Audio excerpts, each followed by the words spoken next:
you, Mr. Chairman.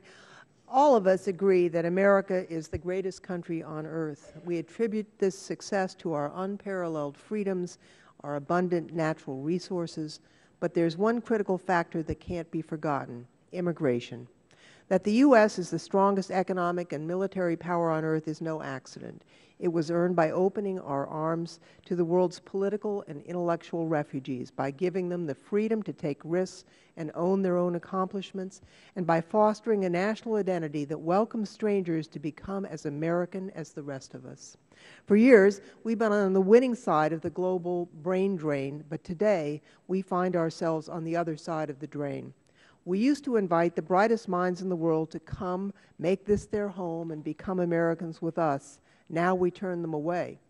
We turn away advanced degree graduates in STEM from our best universities.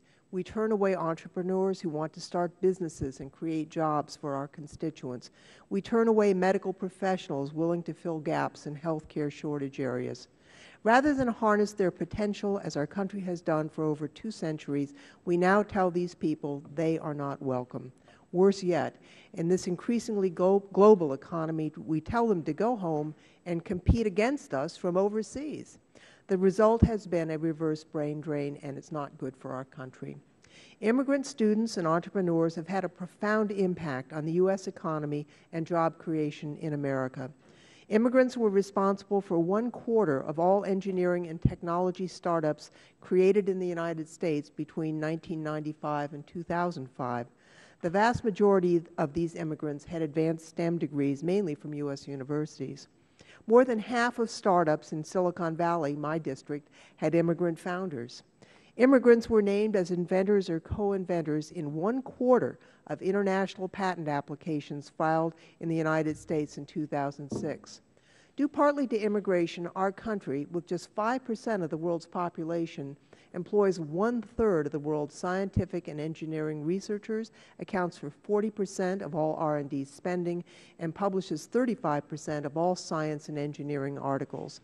This leadership in science and technology, according to the national academies, has translated into rising standards of living for all Americans, with technology improvements accounting for up to half of GDP growth and at least 2/3 of productivity growth since 1946.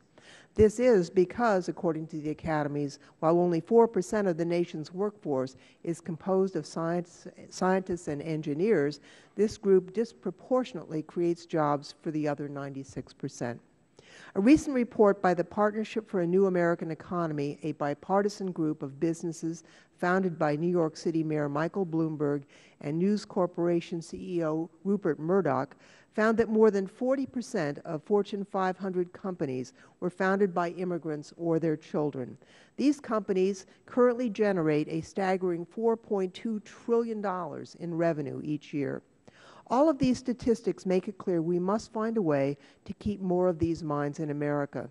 In 2005, at the request of Congress, the National Academies issued a very sobering report on the country's eroding leadership and economic leadership in science and technology. The academies reviewed trends across the globe and found that, due in part to restrictive immigration policies, the scientific and technological building blocks critical to our economic leadership are eroding at a time when many other nations are gathering strength. According to the report, although many people assume the United States will always be a world leader in science and technology, this may not continue to be the case inasmuch as great minds and ideas exist throughout the world. They said, quote, "We fear the abruptness with which a lead in science and technology can be lost, and the difficulty of recovering a lead once lost, if indeed it can be regained at all," unquote. America's greatest advantage in the global economy is our unique ability to innovate and incubate new ideas and technologies. This history of innovation was built both by harnessing native-born, homegrown talent and fostering and welcoming the best and brightest immigrants from around the world. While we focus on the need to welcome those earning graduate degrees in STEM fields from America's greatest universities, it's also important to remember that many of our tech innovators did not receive their immigration status based on their degrees, but because they were family-based immigrants or refugees. Think Google, think Yahoo. So we need to reform our broken immigration system. I believe that we can do the whole thing when we work in good faith together in a bipartisan manner. And I yield back, Mr. Chairman.